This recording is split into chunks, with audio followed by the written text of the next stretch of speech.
Sikumwenda kumpokea. Sikuwa na hamu yoyote ya kukumbatiana tena pembeni ya barabara, busu baridi na mazungumzo kuhusu mizigo ndani ya teksi na kahawa isiyokuwa na ladha. Wakati huu sikuwepo hata mjini. Labda alivuta sanduku lake kupitia maegesho kama kawaida, akabonyeza remote na kugundua kuwa gari letu kubwa la familia halikuwepo tena. Huo ulikuwa ishara yake ya kwanza. Nilimwona akisimama pale, mizigo miguuni, akishangaa kwa muda mfupi. Gari lile lile aliloliita kubwa mno tulipolinunua, lile aliloliita tanki hadi alipotutoa bila shida kutoka dhoruba kali majira ya joto yaliyopita. Gari hilo lilikuwa tayari zaidi ya kilomita 300 mbali, limeegeshwa katika maegesho ya muda mrefu karibu na ghala.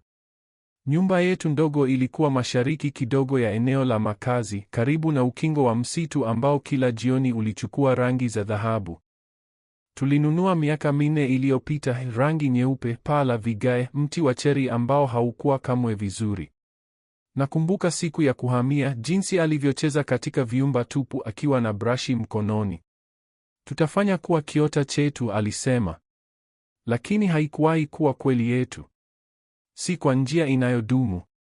Alipofungua mlango wa mbele, nadhani kimya kilimgonga. Hakuna kubweka. Hilo ndilo alilogundua kwanza. Hakuna nyota akiruka sebuleni kama risasi ya manyoya. Hakuna simba akipiga miguu sakafuni akijaribu kutabasamu kwa mdomo wote. Nyumba ilinuka safi, limau na sabuni nyeusi labda. Nilishughulikia mimi. Sikutaka aseme niliacha uwanja wa ujenzi. Sikuwa na hasira. Nilikuwa nimechoka. Labda alipiga simu mara moja au mbili. Mpenzi ya laini na ya kusita, kana kwamba hakuwa na uhakika kama nilikuwa juu au koridoni. Lakini hakuna jibu. Ni sauti ya boiler tu na tikitiki ya saa ya ukutani jikoni. Saa ile ile tuliyoleta kutoka wikendi msituni, ambayo alidai ilikuwa ya kimapenzi. Hata hivyo ilinyesha muda wote na yeye alikaa simu. Sebule ilionekana ya kawaida mwanzoni. Mto juu ya sofa, remote juu ya meza ndogo, skrini imezimwa. Lakini hatua chache mbele, mambo yalianza kutolingana. Hakuna kamba za mbwa zilizoning'inia karibu na mlango wa nyuma. Hakuna bakuli. Hakuna jaketi kwenye hanja. Hakuna viatu karibu na mkeka. Nilichukua hasa kile kilichokuwa changu, si chochote zaidi. Sikutafuta kumuumiza. Nilitaka kujifuta kwa usafi. Kama kutoa kibanzi kutoka kwenye mbao bila kuacha ufa. Gorofani, alipanda chumbani kwetu. Kitanda kilikuwa kimefanywa. Nilikifanya mimi mwenyewe asubuhi hiyo. Shuka zimenyoshwa sawa kama nilivyojifunza wakati wa jeshi miaka michache iliyopita, ingawa sikuwa nimefanya kitanda tangu majira ya vuli yaliyopita. Haikuwa kwa ajili yake, ilikuwa kwa ajili yangu. Kwa kufunga. Alifungua kabati. Najua alifanya hivyo. Na hapo ndipo ilimgonga. Hangar tupu. Alama moja ya vumbi mahali ambapo buti zangu zilikuwa. Draw zote wazi na uchi, kama midomo isiyokuwa na cha kusema tena. Hakuna begi la choo juu ya sinki, hakuna mkanda kwenye ndoano nyuma ya mlango. Ni ukosefu tu. Ulipimwa. Ulikusudiwa. Sikuchukua picha zote. Ni zile tu nilizokuwa pamoja na mbwa. Niliacha zingine. Picha yetu ya harusi. Diploma yake iliyowekwa fremu. Turubai ile mbaya ya mti tulioning'iniza juu ya komodi. Sikugusa chochote. Sikuwa hapa kuandika upya hadithi yetu. Ni kuiacha nyuma tu. Jikoni niliacha barua. Karatasi nyeupe ya kawaida. Herufi za kawaida, ukubwa 12, nzito. Hakuna saini. Hakuna maelezo. Maneno matatu tu. Usinipigie. Sikuificha kwenye draw au kuificha. Niliweka katikati kabisa ya meza, mahali tulipokula wali na kuku siku ya Jumanne na kunywa bia nyingi siku ya Ijumaa. Nilimwona akiingia, akiona kama anguko la utani ambao hakuwa amejua jinsi ya kuanza. Barua hiyo ilikuwa kwa heri yangu. Ningeweza kusema zaidi. Ningeweza kuandika barua, kuorodhesha kila tamaa, kila uongo nilioumeza, kila wakati aliponitazama machoni akinifanya nihisi kuwa uwazi. Lakini niliamua maneno hayo matatu yalisema yote. Angewajua kwa nini? Mwishowe alijua. Tu hakuwahi kuamini kuwa mimi ndiye ningeondoka. Lakini nilifanya. Nilitoka nyumbani huko siku moja kabla ya kurudi kwake. Nilichukua mbwa, nikafunga vitu vyangu, nikafunga mlango na sikutazama nyuma. Na aliporudi akitarajia yaliyokuwa ya kawaida, hakukuta isipokuwa kimya. Ukosefu tu wa mwanamume aliyefikiri hangeweza kuondoka. Na barua iliyosema kile sikuwa na subira tena kusema kwa sauti. Alinipigia kwa kawaida. Nilijua angefanya hivyo. Nilikuwa na simu mkononi ilipoanza kutetemeka, jina lake likiwasha skrini kama ishara ya hatari. Jina tu, hakuna emoji ya moyo, hakuna jina la utani. Rehema tu, wazi na baridi. Sikumjibu. Nilitazama tu mlio ukizima na kupita kwenye voicemail kama nilivyotarajia. Niligeuza simu, skrini chini ya meza, nikasikiliza kimya kikijaza chumba tena. Alipiga tena chini ya dakika moja baadaye. Ningeweza kumwona akitembea koridoni karibu na jiko, bila viatu kama kawaida anaporudi, mkono mmoja ukishika simu, mwingine labda kiunoni. Ninaamini sauti yake ilitetemeka kwenye ujumbe wa kwanza. Kitu kama hujambo, uko wapi? Mbo ametoweka, vitu vyako, kisha labda aliacha, akijaribu kubaki mtulivu. Rehema alichukia kupoteza udhibiti. Kwenye mlio wa tatu lazima alikuwa amekasirika. Hakuwa wa aina ya kukaa kimya mambo yanapokosa maana. Nilimwona akizunguka sebuleni, akifungua draw kana kwamba ningeweza kuficha kitu. Labda alitazama chini ya kitanda, akatoa faili la koridoni tuliloweka karatasi za bima. Labda alitumaini kupata risiti, ishara yoyote. Lakini sikuacha chochote nyuma. Kisha alimpigia Jabali. Jabali alikuwa rafiki yangu mkubwa tangu shule ya upili. Tulikuwa tukicheza mpira pamoja, tukawa wapangaji mwaka mmoja chuoni. Alikuwa mtu mzuri na hasa hakuongea nilipomwomba anyamaze. Rehema labda alifikiri Jabali alijua. Labda alimuuliza moja kwa moja, unajua yuko wapi? Na Jabali, kwa kuwa Jabali alimjibu ukweli, hapana. Sijamwona tangu wiki moja. Nilimpigia asubuhi ile ile kabla ya kuondoka. Nilimweleza nilichokuwa nikifanya. Aliniuliza kama nilikuwa na uhakika. Ndiyo, nilisema. Nimekuwa na uhakika kwa muda. Tu sikuwa najua jinsi ya kusema kwa sauti. Unataka nipite kumwona? Aliuliza. Hapana. Tu usiseme chochote. Sawa, rafiki. Unajua unanipata wapi. Ilitosha. Kisha Rehema bila shaka alijaribu na dada yangu. Zawadi aliishi kaskazini zaidi, karibu na chuo kikuu. Alifanya kazi muda wote na kulea watoto wawili peke yake. Alikuwa na mengi ya kutosha, lakini nilipita kwake wiki iliyopita kuacha vitu vichache nisitake kuweka ghala: sanduku la zana za baba, sanduku la zamani la kumbukumbu za utoto, albamu chache za picha nisiyoweza kujiachia. Sikumweleza chochote Zawadi. Nilisema tu nafanya mabadiliko. Aliinua kisogo. Rehema anajua. Nilitikisa kichwa. Bado. Alinitazama kwa muda mrefu kama dada mkubwa anavyoweza. Ukihitaji chochote niambie. Lakini usitoweke bila kutoa habari. Ukinifanyia mzaha huu, mimi ndiye nitavunja mlango wako. Niliahidi sitoweka kabisa. Kwa hiyo Rehema alipompiga Zawadi alimwambia ukweli. Ndiyo, alipita. Alisema anafanya mabadiliko. Hakutoa maelezo. Kisha labda aliongeza kitu chenye uchungu kama, ungepaswa kuona kinakuja. Zawadi hakuwahi kupenda jinsi Rehema alivyoniingilia wakati wa jioni. Kisha labda alijaribu na mama yangu. Mama yangu bado aliishi katika nyumba ile ile ya mawe ambayo yeye na baba walijenga upya kabla sijazaliwa. Kona tulivu karibu na misitu ambapo theluji wakati mwingine ilidumu hadi Machi chini ya miti. Nilipita wiki iliyopita, nikaijaza ghala la kuni, nikarekebisha neti ya mbu ya terasi ya nyuma. Sikusema neno kuhusu Rehema, tu kwamba nilihitaji kuondoka eneo kwa muda. Alinipa kahawa kama kawaida, akiketi mbele yangu katika gauni lake la flaneli. Uko kimya zaidi ya kawaida, alisema. Nilinyanyua mabega. Hakusisitiza. Mama yangu hakuwa wa kuuliza maswali asiyotaka majibu yake. Alisema tu, chochote unachopitia, usisahau wewe ni nani unapofanya hivyo. Ilibaki ndani yangu. Kwa hiyo Rehema alipompiga, mama yangu alijibu kwa adabu na utulivu. Ndiyo, alipita. Hapana, hakusema mengi. Alionekana sawa. Nadhani alihitaji muda. Na hiyo ilikuwa yote.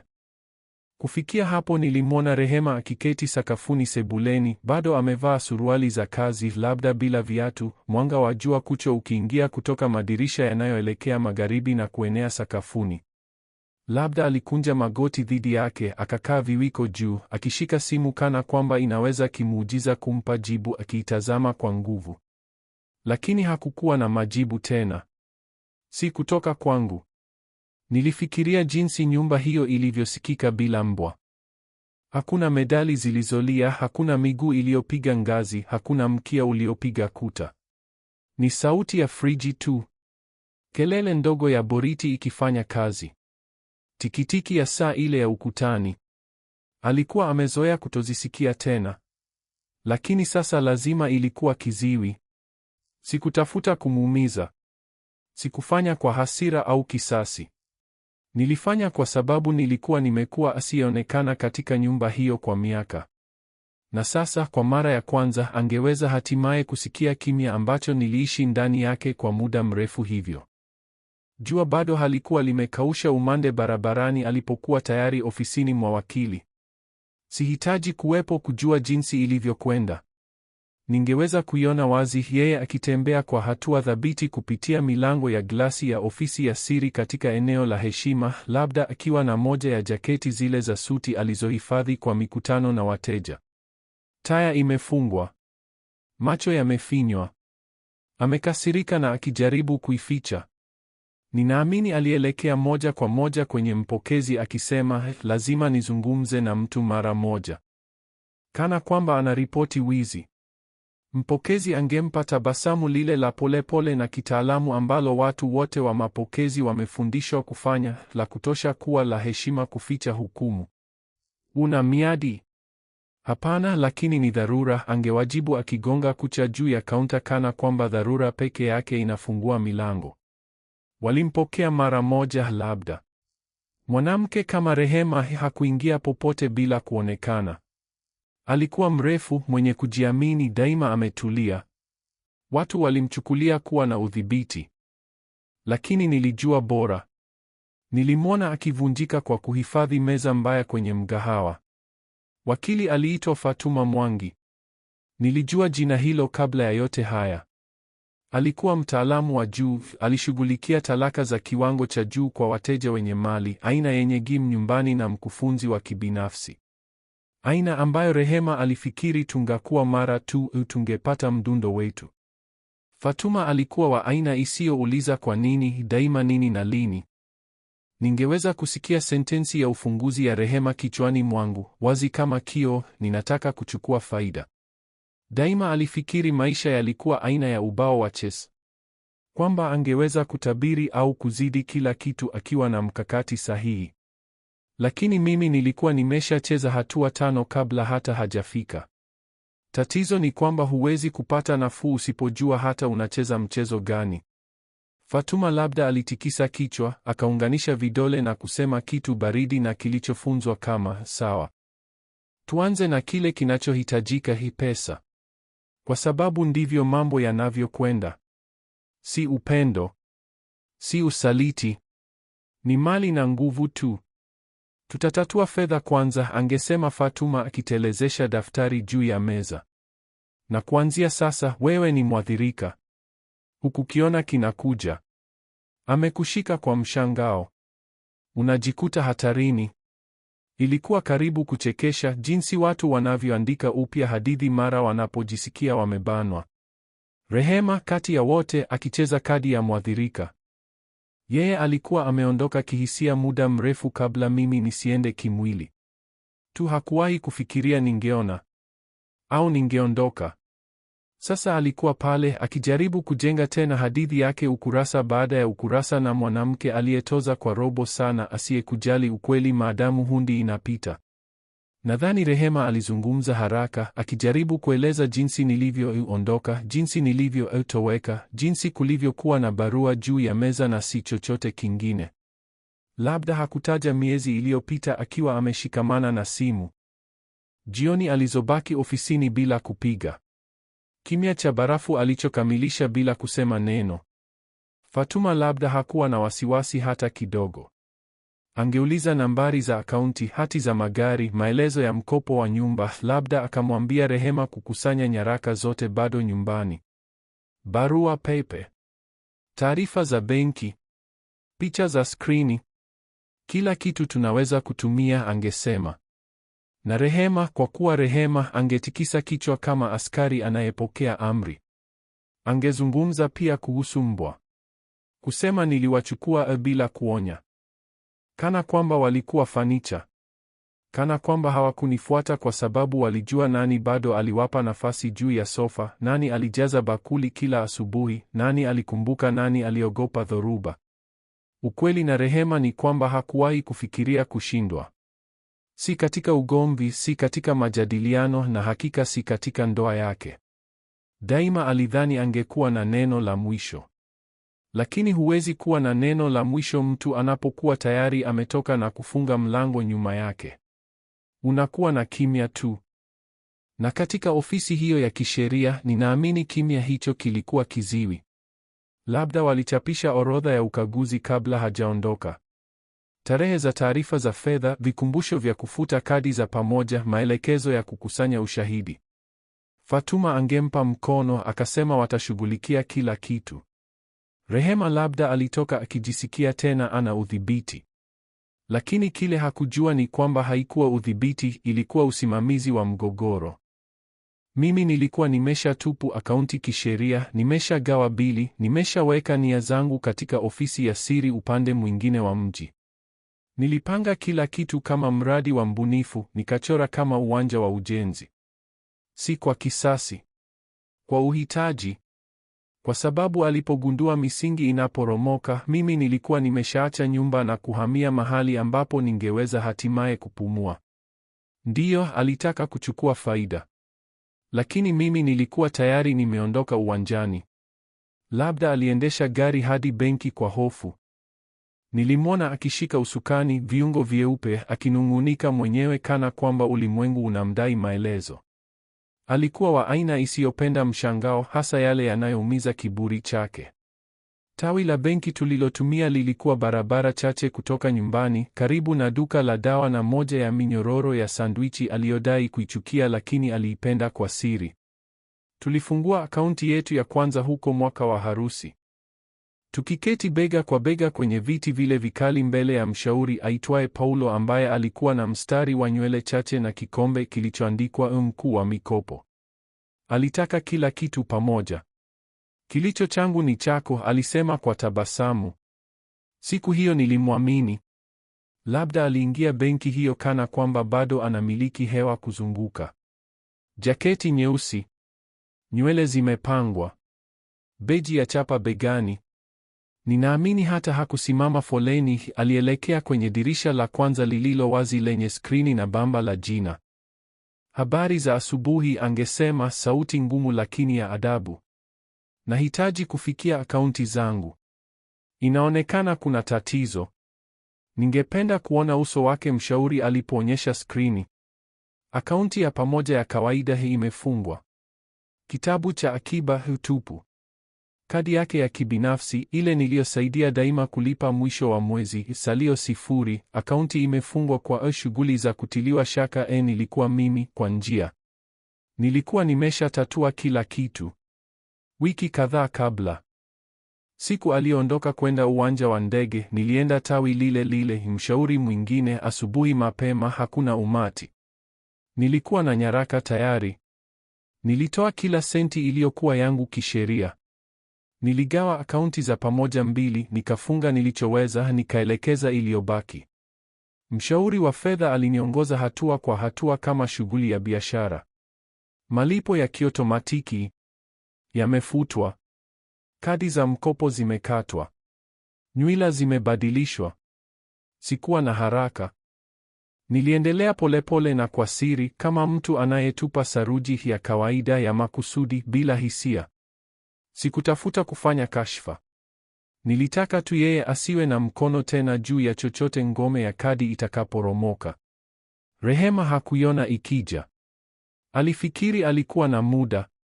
Alifikiri angeweza kucheza maisha mawili na bado kushika nyumba, kiwango cha maisha, hisia ya ubora wa kimaadili aliyobeba kama manukato.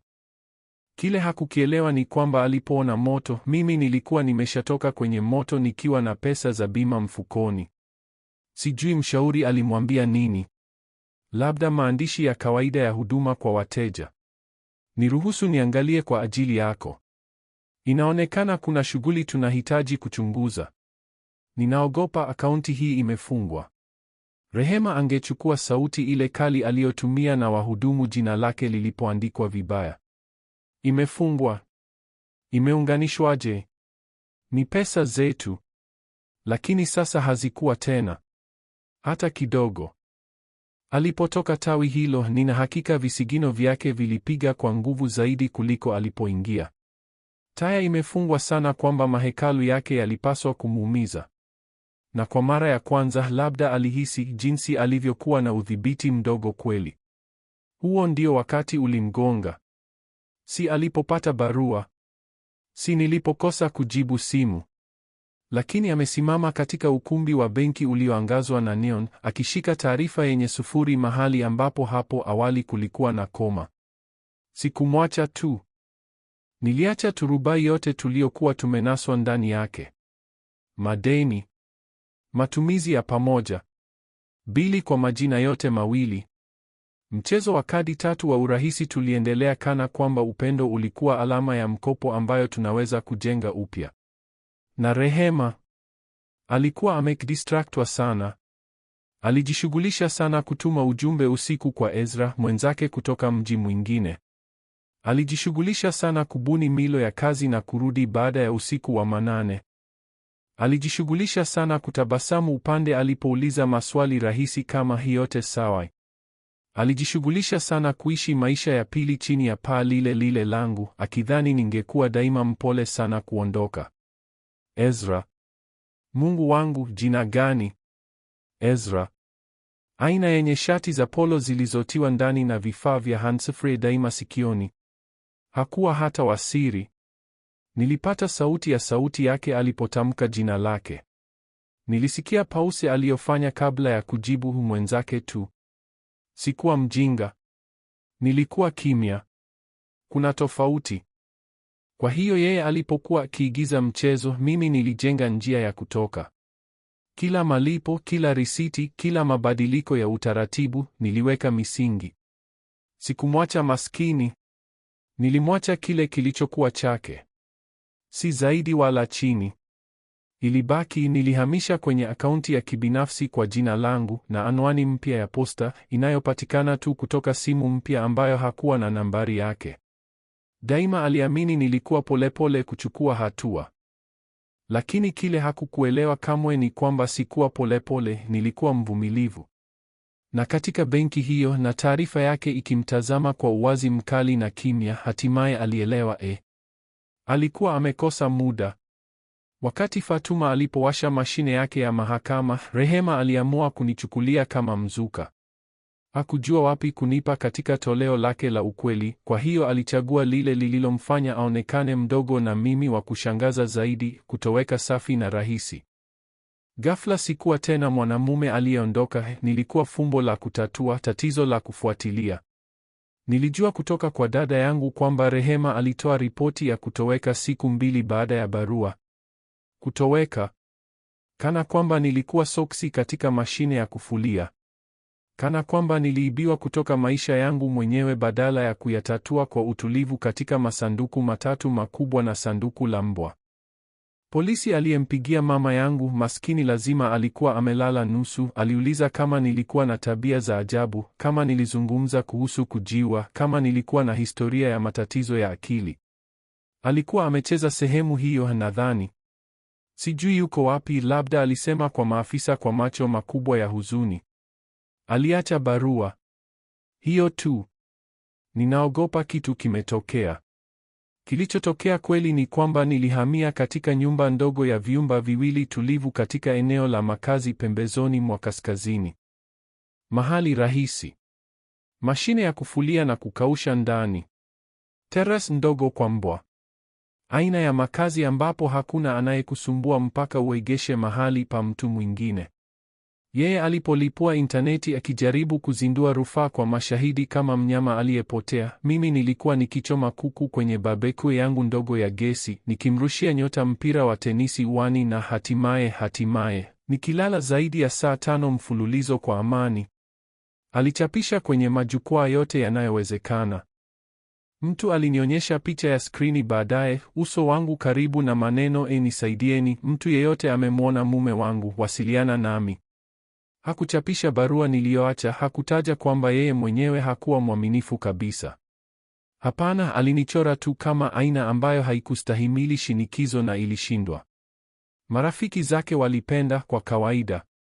Watu ambao hawakunipigia au kunitumia ujumbe kwa miezi ghafla walikuwa na maoni juu ya nilichopaswa kufanya, jinsi nilivyopaswa kuwasiliana. Hawakujua nilijaribu mara nyingi zaidi ya nilivyoweza kuhesabu. Huwezi kubisha mlango uliofungwa idadi fulani ya mara kabla ya kugundua kimya si bahati mbaya, ni cha makusudi. Kisha ikaja njia. Nilikuwa kwenye uwanja nyuma ya makazi asubuhi moja, nikimrushia simba mpira wakati nyota alikuwa akienda mbali kujiviringisha katika kitu asichopaswa. Nilihisi simu ikitetemeka mfukoni na nikaiignore. Lakini baadaye jioni hiyo, nilipokea ujumbe kutoka dada yangu Zawadi, angalia, binamu wa Rehema anasema amekutoa karibu na bustani. Nilitazama tu ujumbe. Kwa kawaida, mtu daima anajua mtu. Ni laana unapojaribu kutoweka katika mji kama huu. Eneo si New York. Limeunganishwa kwa njia za ajabu. Unazoea ukweli kwamba mtu kutoka shule ya upili sasa anafanya kazi kwa daktari wako wa mifugo, au kwamba postman wako alienda kanisani na mpenzi wako wa zamani. Inaonekana binamu yake alisema aliniona nikitembea na simba karibu na bustani. Nilipita wiki hiyo kusimama haraka kwenye duka la vitabu, sandwichi, kisha matembezi marefu kurudi gari kuchosha mbwa. Niliweka kichwa chini.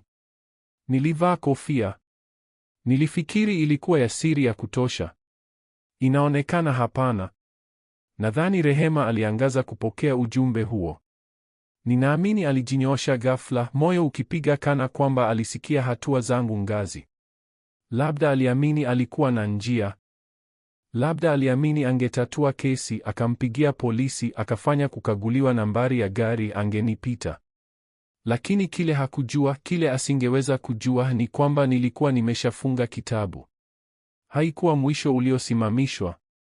Haikuwa fumbo lenye kipande kilichokosekana. Sikutoroka. Sikuanguka. Nilichukua uamuzi, utulivu na wazi. Na maisha niliyoingia hayakuwa sura mpya. Yalikuwa kitabu tofauti kabisa. Sikumdai makombo ya kufuata. Ukweli ni kwamba mtu anapoondoka, watu daima wanataka kujua kwa nini. Wanachimba. Wanachungulia jeraha. Wanaita kufunga wakati ni njia nyingine tu ya kushikamana. Rehema hakunitafuta kwa sababu nilikuwa nikimkosa.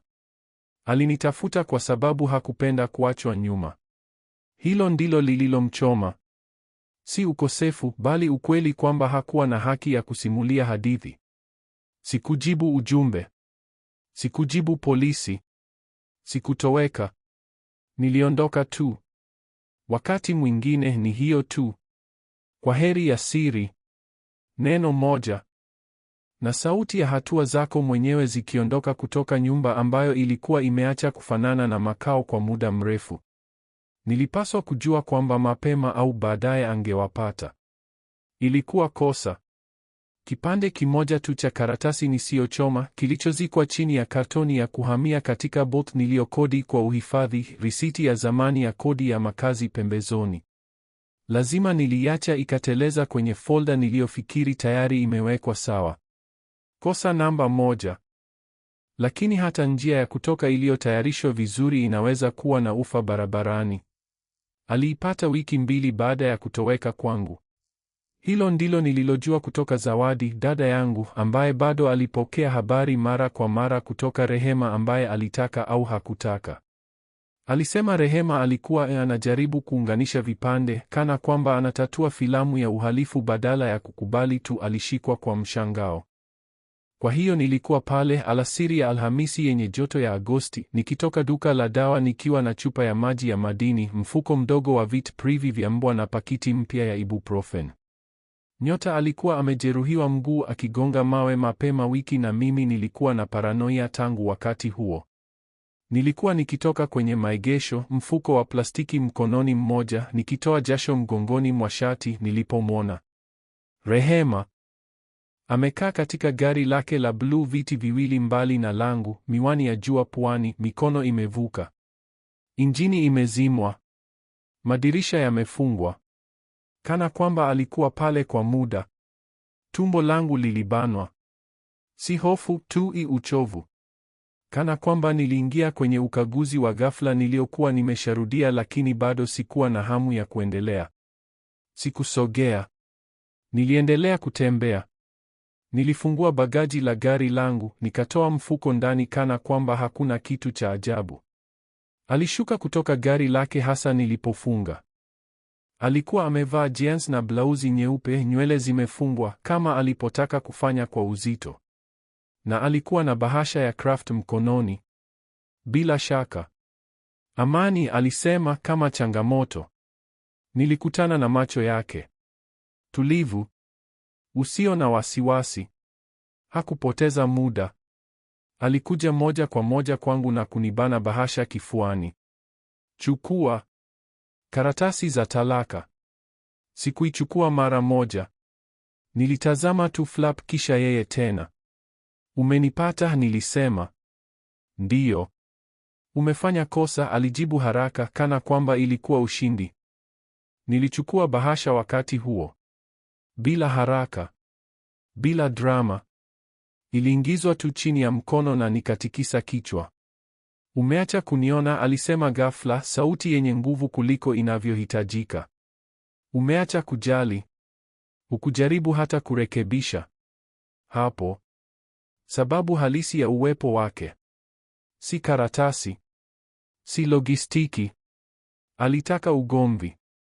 Alitaka niseme kitu kikatili au cha kusikitisha au cha maonyesho ili arudi kwa Fatuma na kusema, unaona? Angalia amekuwa nini. Lakini sikumpatia chochote kati ya hivyo. Nilisema tu sawa. Tutaonana mahakamani. Hiyo ilikuwa yote. Alipiga kope. Mara moja tu. Lakini ilisema yote. Sauti yake ilipasuka mara baada ya hapo. Ufa mdogo katika udhibiti wote huo. Hiyo ndiyo yote unayo ya kusema? Nilimtazama kwa muda mrefu kuliko awali. Si mwenye hasira. Si mwenye huzuni. Tu nimechoka. Nilimwona mtu niliyempenda zamani. Mtu niliyekaa naye usiku kucha kupanga safari za wikendi. Mtu ambaye nilijenga maisha yote kuzunguka. Lakini sasa alifanana tu na mgeni aliyeshika mabaki ya kitu asichojua alikuwa ameacha kuanguka miezi kadhaa kabla. Umesema mwenyewe, nilimjibu kwa upole. Kisha niliingia gari, nikaanzisha injini na nikaondoka bila kugeuka. Sijui alikaa pale kwa muda gani, bila bahasha, amesimama katikati ya maegesho kati ya duka la dawa na duka la sandwichi. Sikumuuliza. Sikumjali. Baadhi ya mambo huisha kwa kelele. Mengine kwa machozi. yetu iliisha katika joto kavu la maegesho pembezoni, na chupa ya maji ikitoka jasho kwenye holda ya vinywaji, na mwanamke asiyeweza kuamini sikumfuata kwa onyesho la mwisho. Lakini sikuwa tena nia ya onyesho. Sikuwa tena nia ya kueleza kile kilichopaswa kuwa dhahiri, au kuomba msamaha kwa mambo nisiyoyafanya. Nilikuwa nia ya amani, uhuru. Kuacha hatimaye toleo langu la mimi niliyekaa muda mrefu sana nimesimama kwenye milango, nikingojea mtu aone nilikuwa nikikosa muda mrefu kabla sijiondoka. Kwa hiyo alipokuja kunitafuta, kifua kimejaa na tayari kwa vita, hakuwa na vita. Alikuwa na mwanamume ambaye tayari alikuwa akiishi bila yeye. Na kwa mara ya kwanza, nadhani hilo lilimwogopesha zaidi ya kitu chochote ningeweza kusema. Miezi 6 baadaye, nilijikuta nimeketi katika jengo la mahakama, ghorofa ya 3, chumba cha 3B, viti vyeusi vya viwandani, taa za fluorescent zilizotikisika, na kuta zilizopakwa rangi ya beige ambayo labda waliita mchanga wa kawaida, ili ionekane isiyo ya kuhuzunisha. Nilivaa suti yangu pekee ya kweli, bluu ya navy, yenye kubana kidogo mabegani tangu nilipoacha kujali starches, na shati nyeupe rahisi sana. Hakuna tai. Safi tu. Wazi. Imedhibitiwa. Rehema alikuwa ameketi upande mwingine wa chumba na wakili wake, Fatuma Mwangi, ambaye alionekana ametoka moja kwa moja kutoka mfululizo wa mahakama. Jaketi safi, chignon kali, hata kivuli cha tabasamu. Rehema upande wake alikuwa na sura ya mtu ambaye tayari ameshinda. Nafikiria kweli, kidevu juu, mabega mraba, kama mtu anayekaribia kupokea medali. Kiburi kilitoka karibu kutoka kwake. Nafikiria katika kichwa chake siku hiyo ilikuwa mwisho wa sura ndogo ya huzuni ambapo alicheza sehemu ya mke aliyejeruhiwa, mwathirika aliyeachwa na mume asiyethabiti. Alikuwa tayari anafikiria hukumu kwa niaba yake. Labda alikuwa amehifadhi brunch baadaye kusherehekea na marafiki zake. Hakuwahi kuzingatia kwa sekunde moja kuwa nilikuwa nimejiandaa. Lilikuwa kosa lake. Karani alituita. Chumba kilikuwa baridi kuliko inavyohitajika, kana kwamba walitaka kila mtu ajisikie wasiwasi kidogo. Nilikaa karibu na wakili wangu, Omari Kimani, mwanamume mdogo, sauti laini, mwenye ndevu na macho yasiyopoteza chochote. Nilimpenda Omari kwa sababu hakufanya hotuba. Alifanya hoja. Jaji aliingia, mwanamke wa miaka 60 hivi mwenye nywele za kijivu fupi na miwani iliyowekwa chini puani. Hakuwa na sura ya mtu anayeweza kulainishwa. Rehema bado alijaribu. Upande wake ulipita kwanza. Fatuma alisimama akafanya utangulizi wote kana kwamba anasoma hadithi ya usiku.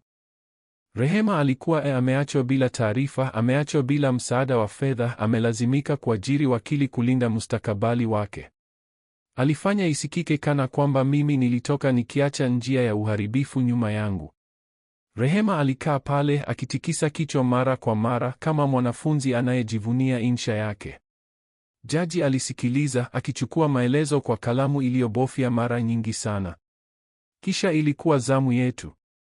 Omari alisimama akafanya ishara ndogo ya kichwa kwa jaji na kusema, Mheshimiwa Jaji, tunataka kuwasilisha vipengele vinavyopingana na hadithi ya kuachwa na uhaba wa fedha wa mlalamikaji. Na kisha akaiacha kuanguka. Kwa kweli akaiacha faili juu ya benchi kwa mlio mzito. Nilikuwa nimeona faili hapo awali, nene, iliyopangwa vizuri, isiyokuwa na huruma. Kwanza picha. Rehema na Ezra pamoja kwenye mgahawa, mkono wake juu ya goti lake, mkono wake kuzunguka kiuno kwenye maegesho ya duka kubwa. Kisha ujumbe, dondoo kutoka backup niliyofanya kabla ya kuondoka. Hakuna cha kutatanisha. Sentensi kamili. Ucham. Miradi. Kisha risiti. Uhifadhi wa hoteli kwa jina lake.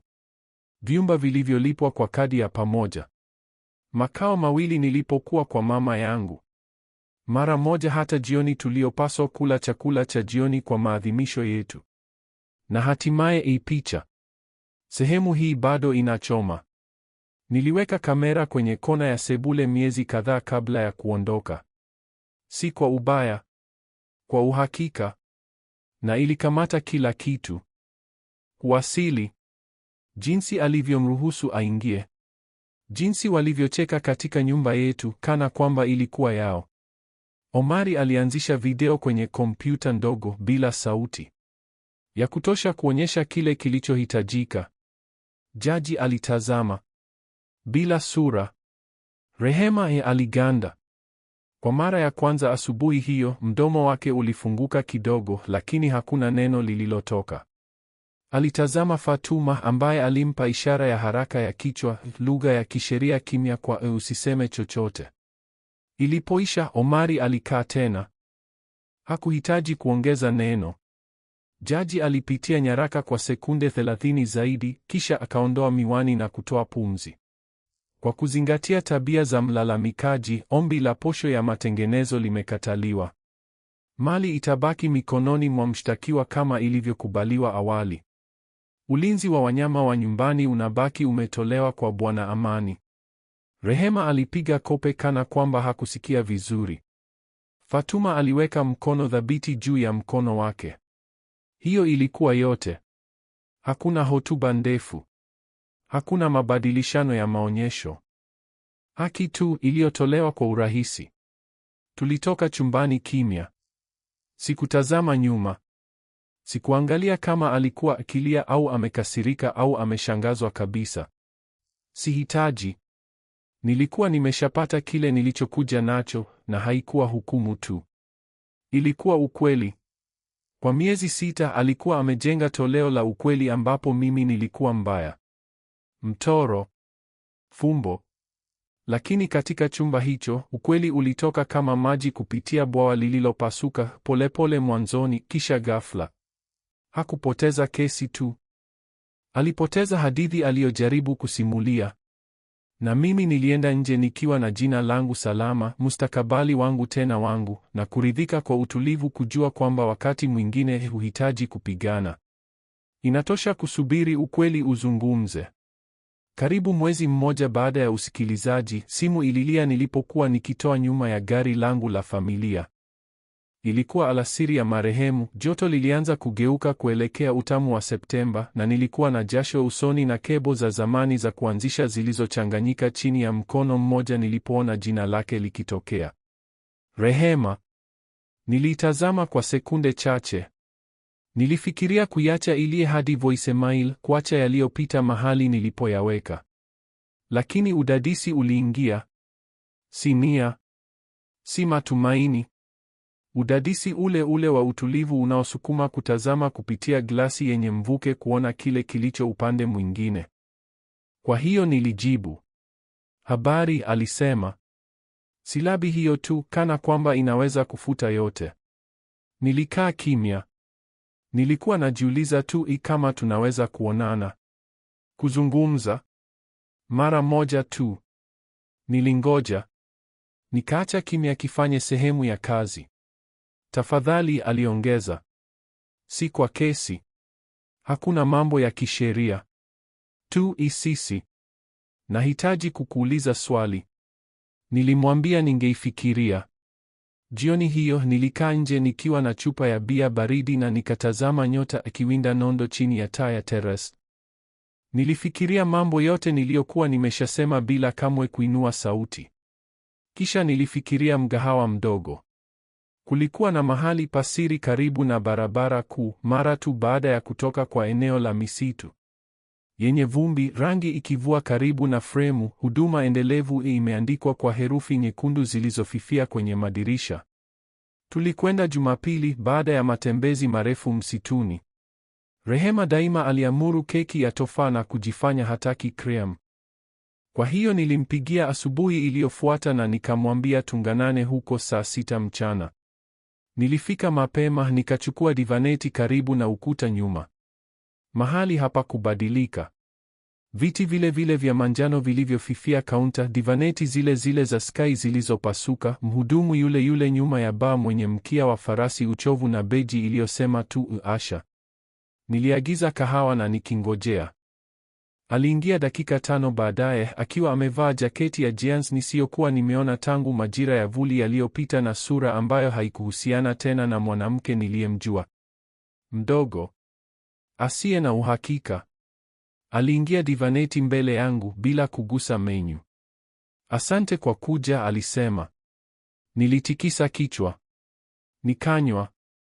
Tulikaa sekunde chache, zile zinazoonekana kama dakika. Nimekuwa nikifikiria yote, alisema kwa upole. Ninajaribu kuelewa nilipokosea. Tulipokosea. Niliweka mikono kuzunguka kikombe. Moto. Imara. Aliinua macho.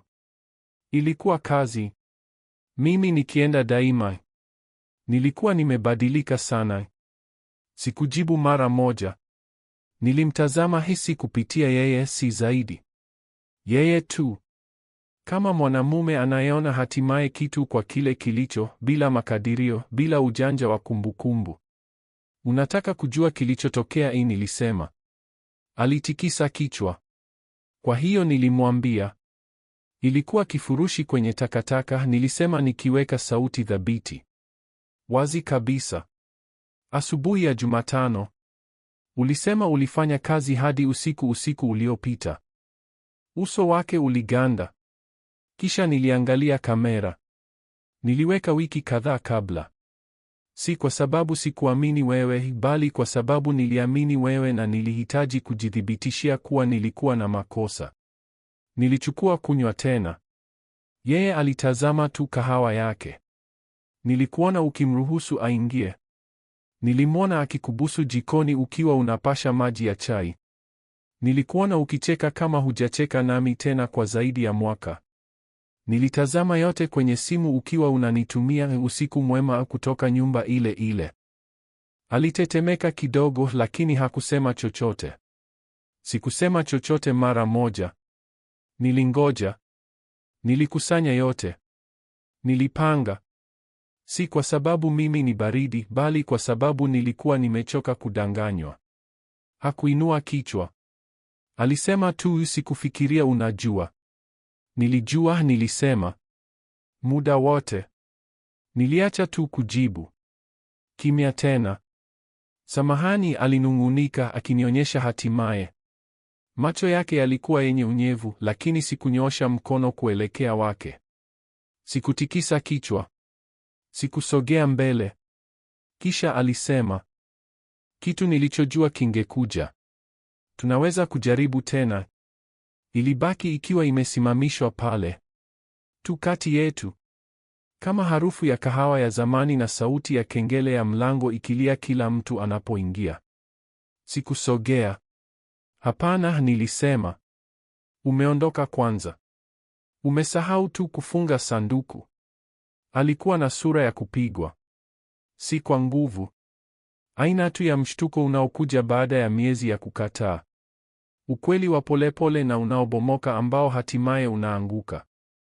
Nilitoka divaneti, nikaacha noti ya 20 juu ya meza na nikachukua funguo. Hakunifuata nje.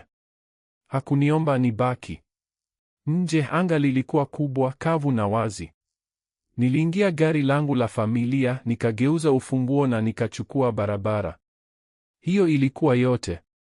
Si kwa mlipuko. Si kwa ugomvi. Watu wawili tu kwenye divaneti wakiona miaka ya umbali na hatimaye kuwaita mambo kwa majina yao yameisha.